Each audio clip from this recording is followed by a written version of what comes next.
ایک صحابی رضی اللہ عنہ گھبرا کر نبی کریم صلی اللہ علیہ وسلم کی خدمت میں حاضر ہوئے۔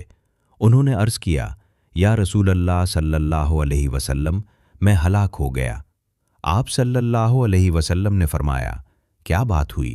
انہوں نے عرض کیا، میں نے رمضان میں روزے کی حالت میں اپنی اہلیہ سے تعلق قائم کر لیا۔ نبی کریم صلی اللہ علیہ وسلم نے فرمایا، کیا تم ایک غلام آزاد کر سکتے ہو؟ انہوں نے عرض کیا، نہیں۔ ایسے ایمان افروز واقعات سننے کے لیے فالو کریں لطیف خان LF۔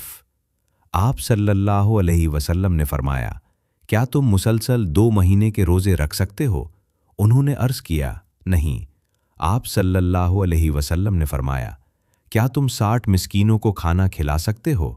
انہوں نے عرض کیا، نہیں۔ پھر نبی کریم صلی اللہ علیہ وسلم کے پاس کھجوروں کی ایک ٹوکری لائی گئی۔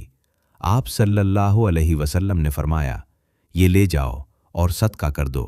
صحابی رضی اللہ عنہ نے عرض کیا، یا رسول اللہ صلی اللہ علیہ وسلم، کیا مجھ سے زیادہ محتاج کوئی ہے؟ میرے گھر والوں سے زیادہ محتاج کوئی نہیں۔ یہ سن کر نبی کریم صلی اللہ علیہ وسلم مسکرا دیے اور فرمایا، اچھا تو یہ اپنے گھر والوں کو کھلا دو۔